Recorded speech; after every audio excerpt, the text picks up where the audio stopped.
Washington post ਦੇ ਮੁਤਾਬਿਕ ਪਾਕਿਸਤਾਨ ਨੇ ਵੱਡੇ ਸੋਸ਼ਲ ਮੀਡੀਆ ਪਲੇਟਫਾਰਮਸ ਕੋਲੋਂ ਦਹਿਸ਼ਤਗਰਦ ਅਕਾਊਂਟਸ ਖਤਮ ਕਰਨ ਦਾ ਮੁਤਾਲਬਾ ਕਰ ਦਿੱਤਾ ਹੈ। ਸੋਸ਼ਲ ਮੀਡੀਆ ਪਲੇਟਫਾਰਮਸ ਤੋਂ ਹਿਦਾਇਤ ਦਿੱਤੀ ਗਈ ਹੈ ਕਿ ਉਹ ਦਹਿਸ਼ਤਗਰਦ ਗਿਰੋਹਾਂ ਨਾਲ ਮੁਨਸਲਿਕ ਅਕਾਊਂਟਸ ਬੰਦ ਕਰਨ, ਵਰਨਾ ਕਾਨੂੰਨੀ ਕਾਰਵਾਈ ਹੋਵੇਗੀ।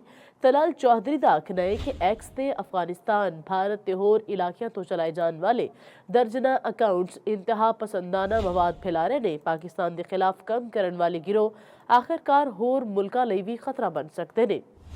ਪਾਕਿਸਤਾਨੀ ਤਫਤੀਸ਼ਕਾਰਾਂ ਨੇ ਕਮ ਅਜ਼ ਕਮ 19 ਐਕਸ ਅਕਾਊਂਟਸ ਦੀ ਨਿਸ਼ਾਨਦੇਹੀ ਕੀਤੀ ਹੈ ਜੋ ਦਹਿਸ਼ਤਗਰਦ ਗਿਰੋਹਾਂ ਨਾਲ ਮੁਨਸਲਿਕ ਨੇ, ਭਾਰਤ ਤੋਂ ਚਲਾਏ ਜਾਂਦੇ ਨੇ। ਕਾਬਿਲ ਦਹਿਸ਼ਤਗਰਦਾਂ ਨੂੰ ਪਨਾਹ ਦੇ ਰਿਹਾ ਹੈ ਤੇ ਅਫਗਾਨ ਹੁਕੂਮਤ ਦੇ ਨਾਜ਼ਰ ਪਾਕਿਸਤਾਨ ਦੇ ਖਿਲਾਫ ਨਫ਼ਰਤ ਫੈਲਾਉਣ ਵਾਲੇ ਅਫਰਾਦ ਦੀ ਸਰਪ੍ਰਸਤੀ ਕਰ ਰਹੇ ਨੇ। ਵਾਸ਼ਿੰਗਟਨ ਪੋਸਟ ਦੇ ਮੁਤਾਬਿਕ ਗੁਜ਼ਿਸ਼ਤਾ ਕੁਝ ਸਾਲਾਂ ਵਿੱਚ ਪਾਕਿਸਤਾਨ ਨੇ YouTube, TikTok ਤੇ X ਤੇ ਆਰਜ਼ੀ ਪਾਬੰਦੀਆਂ ਵੀ ਲਗਾਈਆਂ ਨੇ।